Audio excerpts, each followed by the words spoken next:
Right Bharat Pakistan యుద్ధం ప్రారంభమైంది. నిన్న ఆపరేషన్ సింధూర్ ప్రారంభమైంది. ఇటు అర్ధరాత్రి అదను చూసి ఇండియన్ ఆర్మీ పాకిస్తాన్ ఫోర్సెస్ లోపలికి వెళ్ళి అక్కడ ఎయిర్ స్ట్రైక్స్ చేసింది. మొత్తంగా కూడా మనం చూస్తే ఇటు ఆపరేషన్ సింధూర్లో భాగంగా భారత్ క్షిపణి దాడులతో పాక్ ఒక్కసారిగా ఉలిక్కి పడింది. అక్కడ ఉన్న ఉగ్రవాద సంస్థలపై భారత్ మేజర్గా అటాక్ చేసింది. ఇక భారత్ మెరుపు దాడులు లాహోర్, సియోల్కోట ఎయిర్పోర్ట్లు కూడా మూసివేశారు. ఈ దాడులతో ఇక పాక్ ఇప్పటికే అప్రమత్తమైంది. పాకిస్తాన్ ప్రభుత్వం ఇటు వైద్యులకు సంబంధించిన సెలవులను కూడా రద్దు చేసింది. భారత్ పాకిస్తాన్ యుద్ధం ప్రారంభం కావడంతో ఆపరేషన్ సింధూర్ను ప్రారంభించింది. భారత ప్రభుత్వం అర్ధరాత్రి అదును చూసుకొని పాక్ పై దాడులు చేసింది. పాకిస్తాన్లోని 100 కిలోమీటర్ల వరకు దూరం వెళ్లి భారత ఆర్మీ 9 చోట్ల ఈ దాడులు చేసింది. భారత దాడులతో వణికిపోయింది పాకిస్తాన్ ఇప్పటికే రక్షణ చర్యలను కూడా ప్రారంభించింది. వైద్య సేవలను ముమ్మరం చేసింది. వైద్యులకు ఇచ్చిన సెలవులను కూడా ఇప్పటికే రద్దు చేసింది పాకిస్తాన్.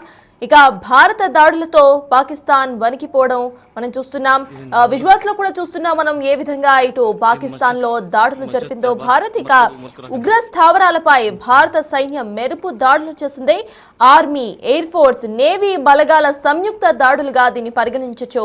పాకిస్తాన్ లోని కోట్లీ, మురిట్కే, బహవల్పూర్, ఇక ముజఫరాబాద్ ప్రాంతాల్లో ఈ దాడులు జరిగాయి. పాకిస్తాన్ సైనిక స్థావరాల్లోకి దూసుకు వెళ్లింది భారత సేన. త్రివిధ దళాల దాడులతో బూడిదైపోయింది పాక్ ఉగ్ర స్థావరాలు. 9 స్థావరాలపై దాడులు చేసింది ఇండియన్ ఆర్మీ. భారత మాతకి జై అంటూ నినాదాలు చేస్తూ అక్కడ భారత ఆర్మీ ఈ స్ట్రైక్స్ ను చేశారు. మొత్తంగా త్రివిధ దళాల దాడిలో భాగంగా పాకిస్తాన్ అయితే వణికిపోయింది. 9 స్థావరాలపై దాడులు చేసినట్టు ఇండియన్ ఆర్మీ తెలిపింది. భారత్ మాతాకి జై అంటూ కూడా నినాదాలు చేస్తూ ఈ అటాక్ అనేది ప్రారంభం చేశారు.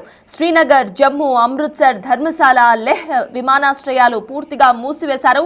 ఇక most wanted terrorist Hafiz Saeed ఇల్లే టార్గెట్ గా ఈ దాడులు జరిగాయి.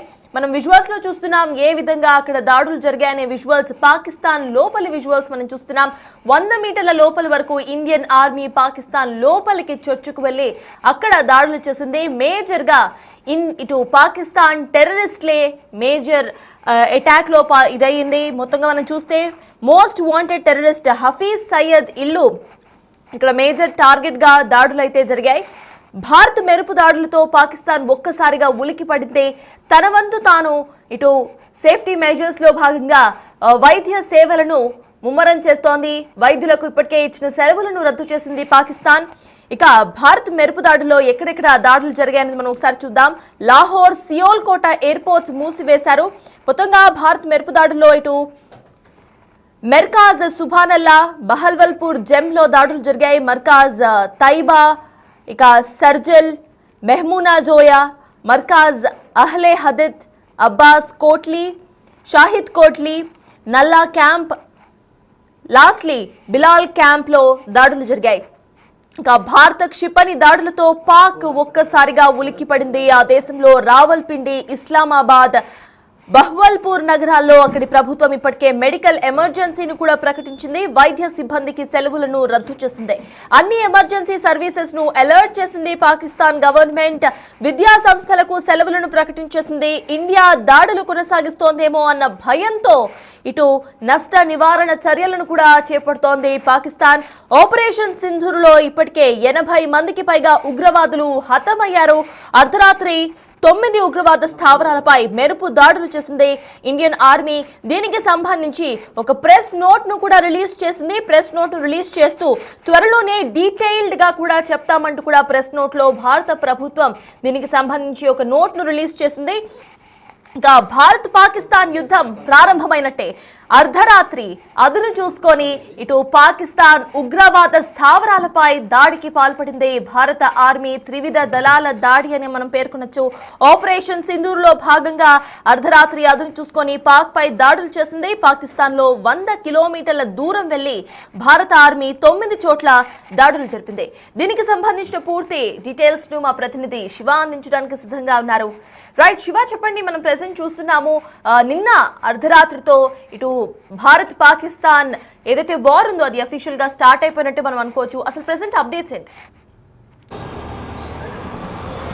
రైట్ సటస్ ప్రధానంగా చూసుకుంటే ఏదైతే గత కొంతకాలంగా పెహల్గాంలో కాల్పుల ఘటన జరిగిన తర్వాత భారత్ తీసుకున్న నిర్ణయాలను బట్టి ఫర్దర్గా యుద్ధం ఉంటుంది, అంటే ప్రతీకార దాడి చేస్తామంటూ కూడా భారత ప్రభుత్వం తెలిపిన నేపథ్యంలో యుద్ధం కూడా సంభవించే అవకాశం ఉంది. ఇద్దరి మధ్య రెండు దేశాల మధ్య యుద్ధం ఉండబోతుంది అనేది కూడా అందరూ భావించారు. ఇటు భారత్ కూడా ప్రతీకార దాడి అనేది గట్టిగా ఉండబోతుంది. ఎవరిని కూడా ఉపేక్షించేది లేదు, ఉగ్రవాదాన్ని ఉపేక్షించేది లేదు. మరోవైపు ఎవరైతే ఉగ్రవాద స్థావరాలకు ఆశ్రయం ఇచ్చిన వారు కానీ, ఉగ్రవాదులకు శిక్షణ ఇచ్చిన వారు కానీ దాని వెనుకున్న ప్రాంతాన్ని కూడా ఊడ్చి పారేస్తాం, తుడిచి పారేస్తామంటూ ప్రధాని నరేంద్ర మోడీ కీలక వ్యాఖ్యలు చేశారు. దానికి అనుగుణంగానే ఆ ఉగ్రవాద స్థావరాలే టార్గెట్గా రాత్రి 1:28 ఆపరేషన్ ప్రారంభించింది. ఆపరేషన్ సింధూర్ పేరుతో ఈ ఆపరేషన్ స్టార్ట్ చేసి దానిలో భాగంగా ఉగ్రవాద స్థావరాలపై అంటే 5 ప్రాంతాల్లో 9 ఉగ్రవాద స్థావరాలపై టార్గెట్గా చేసుకుని వారు దాడులు జరిగాయి. ఉగ్రవాద స్థావరాలపై కేవలం ఉగ్రవాద స్థావరాల మీదే దాడి చేసినట్టు తెలుస్తుంది. ఎటువంటి సైనిక స్థావరాలపై అటాక్ జరగలేదు. అంటే ఉగ్రవాదాన్ని భూస్థాపితం చేస్తాం, ఎక్కడున్నా సరే వెతికి పట్టుకుని మరి శిక్షిస్తామనేది భారత్ ప్రధానంగా ప్రతి ఒక్కరికి అందరికీ కూడా చెప్తూ ఉంది. దానిలో భాగంగానే త్రివిధ దళాధిపతులతో సమావేశం నిర్వహించడం కానీ, హోంశాఖ కార్యదర్శి, రక్షణ శాఖ కార్యదర్శి సమావేశం కావడం, మరోవైపు ఈరోజు దేశవ్యాప్తంగా డ్రిల్స్ నిర్వహించాలని అందరికీ ఆదేశాలు జారీ చేయడం, నిన్న హోంశాఖ కార్యదర్శి ఆధ్వర్యంలో అన్ని రాష్ట్రాల సీఎస్లతో సమావేశమై ఈరోజు మాక్ డ్రిల్ నిర్వహించాలి, విపత్తు వస్తే కనుక అంటే వైమానిక దాడులు జరిగితే కనుక దాని నుంచి ఎలా రక్షించుకోవాలి అనే అంశాలపై కూడా అవగాహన కల్పిస్తూ అందరూ మాక్ డ్రిల్లో పాల్గొనాలంటూ కూడా ఇటు కేంద్ర ప్రభుత్వం రాష్ట్ర ప్రభుత్వాలకు ఆదేశాలు జారీ చేసింది. దానికి అనుగుణంగానే అందరూ కూడా మాక్ డ్రిల్ ఉంటుంది, ఇప్పట్లో అటాక్ ఉండదు పాకిస్తాన్ పైన అని అందరూ కూడా భావించారు. కానీ అనూహ్యంగా భారత్ తీసుకున్న నిర్ణయాలను ఏ సమయంలో కూడా అంచనా వేయలేని పరిస్థితుల్లో పాకిస్తాన్ ఉంది. ఈ నేపథ్యంలోనే అనూహ్యంగా రాత్రి 1:28 టైంలో భారత్ అటాక్ చేసింది. అంటే గతంలో మనం చూసుకుంటే కనుక ఏదైతే కాల్పుల ఘటన జరిగిన తర్వాత భారత్ తీసుకున్న కఠిన నిర్ణయాల వల్ల అసహనం, అసంతృప్తి, ఆగ్రహం వ్యక్తం చేస్తూ పాకిస్తాన్ సైన్యం పాకిస్తాన్ సరిహద్దుల్లో కాల్పుల విరమణ ఒప్పందాన్ని ఉల్లంఘించి కాల్పులకు తెగబడుతుంది. ఎట్ ద సేమ్ టైం వారు అర్ధరాత్రి సమయంలో ఏ సమయంలో అయితే వారు అటాక్ చేసి భారత సైన్యం పైన, భారత ఆర్మీ చెక్ పోస్టుల పైన దాడి చేశారో అదే సమయంలో భారత్ కూడా పాకిస్తాన్కు ఊహించని దెబ్బ కొట్టింది అనేది కూడా ప్రధానంగా అందరూ భావిస్తున్నారు. దీనికి సంబంధించి అందరూ కూడా ఇటు మిత్ర దేశాలు కానీ ఇటు దేశవ్యాప్తంగా కూడా ప్రశంసల వర్షం కురిపిస్తున్న పరిస్థితి కనిపిస్తుంది భారత్ తీసుకున్న నిర్ణయాల పట్ల, ఈ అటాక్ పట్ల. అయితే మరికొంతమంది ఒకడుగు ముందుకేసి ముందు భారత్తో యుద్ధానికి దిగితే ఇది కేవలం శాంపుల్ మాత్రమే. ఒకవేళ యుద్ధానికి కాలు దూగితే మాత్రం ప్రపంచ పట్టణంలో పాకిస్తాన్ పేరే ఉండదు, ఆ భూభాగమే ఉండదు, తుడిచిపెట్టుకుపోతుంది అనేది కూడా కొంతమంది నిపుణులు కానీ అంచనా వేస్తున్న పరిస్థితి కనిపిస్తోంది. ఈ నేపథ్యంలోనే అంటే ఒకవైపు భారత్ దాడి చేస్తున్న నేపథ్యంలో, అటాక్ చేస్తున్న నేపథ్యంలో అంటే ఏం చేయకుండా ఉంటే చేతకానితనంగా మన దగ్గర సామర్థ్యం లేదని అందరూ భావిస్తారు. ఈ నేపథ్యంలోనే దాడి చేయాల్సిన అవసరం ఉందనేది కూడా కొంత ప్రెజర్ కూడా పాకిస్తాన్ ప్రభుత్వం పైన, పాకిస్తాన్ సైన్యం పైన కూడా ఉంది. ఈ నేపథ్యంలో వారు కూడా అటాక్ చేసేందుకు సిద్ధమయ్యారు. ఇటు సరిహద్దులు కాల్పులకు దిగుతున్న పరిస్థితి కనిపిస్తోంది. ఇప్పటికే కొంత ఏదైతే లష్కర్-ఏ-తోయిబాకు సంబంధించి కానీ ఇతర కొంతమంది కీలక నేతలు చనిపోయారు అనే ఒక ప్రచారం అయితే జరుగుతోంది. లష్కర్-ఏ-తోయిబాకు సంబంధించిన చీఫ్ కానీ, మరోవైపు ఏదైతే గతంలో సింధు నది జలాలను ఒప్పందాన్ని విరమించుకునే నేపథ్యంలో పాకిస్తాన్కి నీటిని ఆపేస్తే మోదీ శ్వాస ఆపేస్తామంటూ ఎవరైతే వ్యాఖ్యలు చేశారో ఆ వ్యక్తి ఈ దాడుల్లో మరణించారని ఒక ప్రచారం జరుగుతుంది. కానీ దానికి సంబంధించి పాకిస్తాన్ ప్రభుత్వం కానీ పాకిస్తాన్ సైనికాన్ని ధృవీకరించాల్సి ఉంటుంది. దీనికి సంబంధించి అధికారిక ప్రకటన రావాల్సి ఉంటుంది. కానీ అనేక మంది ఈ అటాక్లో చనిపోయారనేది కూడా ప్రధానంగా తెలుస్తూ ఉంది. మొత్తంగా చూసుకుంటే అంటే ఎప్పుడెప్పుడు అటాక్ చేస్తారు అనేది కూడా పాకిస్తాన్ భయపడుతూ ఉంది. దానిలో భాగంగా ఇది జస్ట్ శాంపుల్ మాత్రమే, అటాక్ చేయడం మాత్రమే అనేది కూడా చూడాల్సి ఉంది. అంటే యుద్ధం అనేది ఇంకా ముందు ఎక్కువగా ఉండే అవకాశం ఉంటుంది. అంటే ఈ నేపథ్యంలోనే ముందుగానే నిర్ణయించుకున్న ప్రణాళిక ప్రకారం ఒకవైపు మాక్ డ్రిల్ నిర్వహించాలి, మరోవైపు అటాక్ చేయాలనే భావనలో ముందే ప్రభుత్వం ఉంది. దానిలో భాగంగానే అంటే ఇప్పుడు అటాక్ చేసింది. ప్రతి దాడి జరిగేటప్పుడు వైమానిక దాడులు జరిగితే కనుక ప్రతి దాడి ఆ సమయంలో సాధారణ పౌరులు ఏ విధంగా వారిని రక్షించుకోవాలి, వైమానిక దాడులు కానీ ఇతర ఏమైనా దాడులు జరిగితే ఎయిర్ సైరన్ మోగించడం కానీ, మరోవైపు సురక్షిత ప్రాంతాలకు తరలి వెళ్ళడం, ఇటు ఏదో జమ్మూ కాశ్మీర్ పరిసర ప్రాంతాల్లో ఉన్న ప్రజలందరూ కూడా పలు సూచనలు చేశారు. బంకర్లను శుభ్రం చేసుకుని క్లీన్ చేసుకుని అందరూ కూడా దానిలో వెళ్ళి ఆశ్రయం పొందాలి, అందరూ అక్కడే ఉండాలనేది ప్రధానంగా ప్రభుత్వం ఆదేశాలు జారీ చేసింది. దానికి అనుగుణంగానే ప్రధానంగా జమ్మూ కాశ్మీర్ సరిహద్దులో ఉన్న శ్రీనగర్ కానీ, పుల్వామా కానీ, బారాముల్లా, పూంచ్, యూరి సెక్టర్లలో ఉన్న ప్రజలందరూ కూడా వారు ముందుగానే ఏదైతే పుల్వామా అటాక్ జరిగిందో 2019లో సైనికుల వాహనంపై ముందుగా ఒక పథకం ప్రకారం ఒక ముందుగా నిర్ణయించుకున్న దాని ప్రకారం సైనిక వాహనంపై దాడి జరిగింది. ఆ సందర్భంలో 40 మందికి పైగా కూడా సైనికులు మృతి చెందారు. అప్పటి నుంచి కూడా అటువంటి సీజ్ ఫైర్స్ కానీ ఉగ్రవాదుల దాడి కానీ జరిగే అవకాశం ఉందని భయం, ఆందోళన వ్యక్తం చేసిన అక్కడున్న ప్రజలందరూ కూడా బంకర్స్ను నిర్మించుకున్న టన్నెల్స్, అండర్ గ్రౌండ్ టన్నెల్స్ నిర్మించుకుని ఒకవేళ అటువంటి ఘటనలు జరిగితే వాటి నుంచి కాపాడుకునేందుకు రక్షణ పరంగా కూడా వారు కొన్ని నిర్మాణాలు చేపట్టుకున్నారు. దానిలో భాగంగానే ఈ ఏదైతే కొంతమంది మ్యాన్హోల్స్లు దాక్కోవడం కానీ మరికొంతమంది బంకర్లు నిర్మించుకుని బంకర్లలో వారు ఆశ్రయం పొందుతున్నారు. దానిలో భాగంగా ప్రతి ఒక్క ఇంటికి కూడా బంకర్ ఉంది. ఈ నేపథ్యంలోనే ప్రతి ఒక్కరు కూడా బంకర్లో తలదాచుకోవాలనేది కూడా భారత ప్రభుత్వం ఆదేశాలు జారీ చేసింది. దానికి అనుగుణంగా వారందరూ కూడా అక్కడే వెళ్లేందుకు సిద్ధంగా ఉన్నారు. ఇక మరోవైపు మొత్తం 244 జిల్లాలు 259 ప్రాంతాల్లో ఈ మాక్ డ్రిల్ నిర్వహించాలి. మరోవైపు అంటే అన్ని రాష్ట్రాల్లో మాక్ డ్రిల్ నిర్వహించాలనుకున్నప్పటికీ కూడా ఎఫెక్టెడ్ ఏరియాస్ ఏవైతున్నాయో ఆ ఎఫెక్టెడ్ ఏరియాలను కేటగిరీగా డివైడ్ చేశారు. ఢిల్లీ కేటగిరీ 1లో ఉంది, అలాగే కేటగిరీ 2లో ఇటు విశాఖపట్నం, హైదరాబాద్, ఇతర కొన్ని ప్రాంతాలు కేటగిరీ 2లో ఉన్నాయి. ఈ నేపథ్యంలోనే ప్రధానంగా ఏదైతే భారత్ అటాక్ చేసిందో ఆ అటాక్ ప్రతీకార దాడి అనేది పాకిస్తాన్ చేసే యోచనలో ఉన్నట్టుగా తెలుస్తుంది. ఈ నేపథ్యంలోనే ఆ దాడిని ఏ విధంగా ఎదుర్కోవాలి అనే అంశాలపై ఇక్కడ ముందుగానే సిద్ధంగా ఉంది. దానికి సంబంధించి త్రివిధ దళాధిపతులందరూ కూడా త్రివిధ దళాలనేవి కూడా సిద్ధంగా ఉన్నాయి.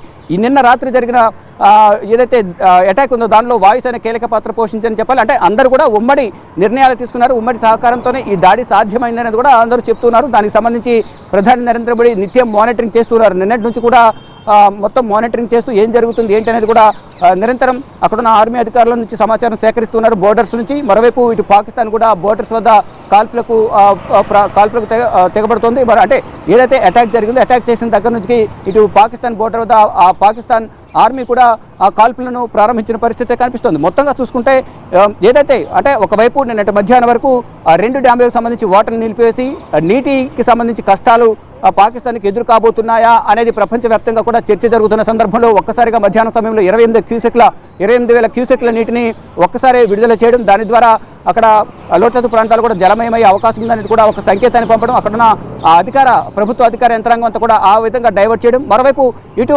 దేశవ్యాప్తంగా భారతదేశ వ్యాప్తంగా మాక్ డ్రిల్ నిర్వహిస్తున్నాం, అందరూ కూడా తగిన జాగ్రత్తలు తీసుకోవాలంటూ కూడా ప్రజలకు సూచనలు చేయడం, వారందరూ కూడా ప్యానిక్ కాకుండా భయపడకుండా వారందరూ కూడా ఆ ఊహల్లో అంటే ఏ విధంగా ఉంటుంది మాక్ డ్రిల్ అనేది కూడా అందరూ ఊహించుకుంటూ ఏ విధంగా చేస్తారు, మనం ఏ విధంగా దాంట్లో పాల్గొనాలి అనే దానిలో అందరూ కూడా లీనమైపోయి ఉన్నారు.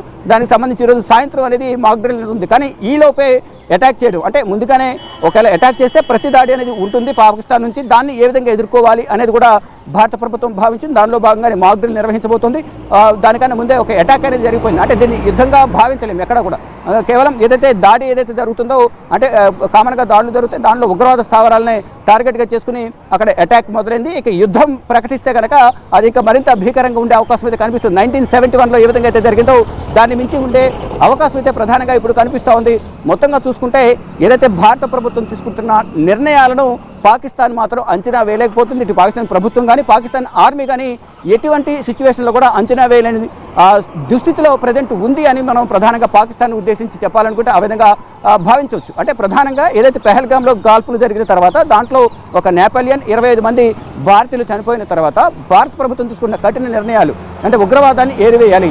ఉగ్రవాదాన్ని ఏరివేయాలంటే ఉగ్రవాదానికి ఆశ్రయిస్తున్న పాకిస్తాన్ ఏదో ఒక విధంగా ఇబ్బంది పెట్టాలంటే నీటిని ఆపేయాలి. దాని ద్వారా వాణిజ్యపరంగా తీసుకున్న వాణిజ్య సహకారం విరమించుకోవాలి. మరోవైపు దౌత్యపరంగా తీసుకోవాల్సిన నిర్ణయాలు కానీ ఆ సహకారం కానీ నిలిపివేయాలి. మరోవైపు పాకిస్తాన్ గగనతలం నుంచి భారత్ గగనతలంలోకి ఏదైతే విమానాలను రాకపోకలు అవి నిలిపివేయాలి.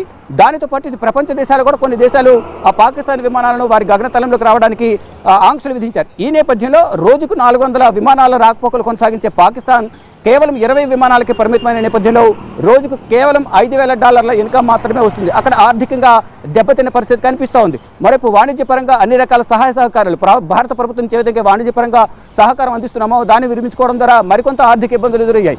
మొత్తంగా చూసుకుంటే ఆర్థికంగా ముందు కుదేలయ్యేలాగా భారత నిర్ణయాలు పాకిస్తాన్ పట్ల తీసుకున్నారు. ఈ నేపథ్యంలోనే ఆర్థికంగా కూడా అతలకుతలమవుతున్న పాకిస్తాన్ పరిస్థితి ప్రజెంట్ సిచ్యువేషన్ ఉంది. మరోవైపు ఏదైతే భారత్ ఎప్పుడు అటాక్ చేస్తుంది ఎటు నుంచి వస్తుంది అనేది కూడా ఊహించిన విధంగా వారు ఉన్నారు పాకిస్తాన్ వారు. కానీ ఆ సందర్భంలో అంతర్యుద్ధం కొనసాగుతుంది. మరోవైపు ఇది టీపీటీ కానీ తెహ్రీక్ తాలిబాన్ పాకిస్తాన్ కానీ మరోవైపు BLA బలూచ్ లిబరేషన్ ఆర్మీ రెండు కూడా దాడి చేస్తున్న నేపథ్యంలో పాకిస్తాన్ ఆర్మీ ప్రాణాలు కోల్పోతున్న పరిస్థితి కనిపిస్తుంది. ఈ నేపథ్యంలో ఒకవైపు అంతర్యుద్ధం కొనసాగుతుంది, మరోవైపు భారత్ ఎప్పుడు అటాక్ చేస్తుందో వారు ఊహించని పరిస్థితి కనిపిస్తుంది. వాళ్ళు ఊహకందని విధంగా రాత్రి అనుకున్న టార్గెట్ను రీచ్ అయ్యి ఉగ్రవాద స్థావరాలపై దాడి చేయడంతో దాదాపు 80 మంది వరకు కూడా ఉగ్రవాదులు చనిపోయినట్లు కూడా తెలుస్తుంది. దాంట్లో ఎవరైతే పాకిస్తాన్కు సంబంధించిన లష్కర్-ఏ-తోయిబాకు సంబంధించిన చీఫ్ ఎవరుతున్నారో అతను సింధు జలాలను ఆపేస్తే మోడీ శ్వాసను ఆపేస్తామంటే ఏదైతే వ్యాఖ్యలు చేశారో అతని గురించి మాత్రం కొంత ప్రచారం జరుగుతుంది. అతను ఈ దాడుల్లో ప్రాణాలు కోల్పోయారు అనేది కూడా కొంత ప్రచారం అయితే జరుగుతుంది. కానీ దానికి సంబంధించి పాకిస్తాన్ ప్రభుత్వం కానీ పాకిస్తాన్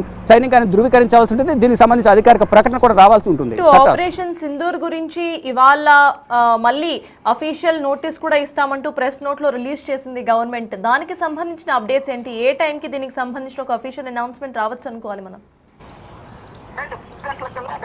రైతు 10 గంటలకల్లా డెఫినెట్గా ఒక అఫీషియల్ అనౌన్స్మెంట్ ఉండే అవకాశం కనిపిస్తుంది. దానితో పాటు ఈ రోజు ఉదయం 11 గంటలకు కేంద్ర కేబినెట్ సమావేశం కూడా ఉంది. కేంద్ర కేబినెట్ సమావేశం ఉన్న నేపథ్యంలో రాత్రి ఏదైతే అటాక్ జరిగిందో అటాక్ గురించి, అటాక్లో పాకిస్తాన్ ఎంతవరకు నష్టపోయింది ఏంటి, దానివల్ల ఎంతవరకు ప్రభావితమైంది, ఉగ్రవాద స్థావరాలను భూస్థాపితం చేయడంలో మనం సక్సెస్ అయ్యామా లేదా అనేది కూడా ఈ క్యాబినెట్లో ప్రధానంగా చర్చించే అవకాశం అయితే కనిపిస్తోంది. దానికన్నా ముందు 10 గంటలకు దీనికి సంబంధించి ఒక అధికారిక ప్రకటన కూడా ఉంటుంది అనేది కూడా ఒక సమాచారం అయితే అందుతోంది. దానికి సంబంధించి అంటే ఒకవైపు భారత్ అటాక్ చేసిన నేపథ్యంలో 9 ప్రాంతాల్లో 9 స్థావరాల్లో 5 ప్రాంతాల్లో ఏదైతే స్థావరాలు ఉగ్రవాద స్థావరాలు అయితే ఉన్నాయో 9 స్థావరాలు 5 ప్రాంతాల్లో ఏదైతే పీఓకేలో జమ్మూ కాశ్మీర్కి సంబంధించిన పాక్ ఆక్రమిత కాశ్మీర్ ఏదైతే ఉందో ఆ ప్రాంతాల్లో ఉగ్రవాద స్థావర కార్యకలాపాలు అనేవి రోజు రోజుకు ఎక్కువ అవుతున్నాయి. అక్కడే ఉగ్రవాదానికి సంబంధించిన శిక్షణ కార్యక్రమాలు ఉంటున్నాయి. అక్కడే ఆశ్రయం పొందుతున్నారు. అక్కడ నుంచి ఆశ్రయం పొంది వచ్చి భారత్ మీద అటాక్ చేస్తున్నారు.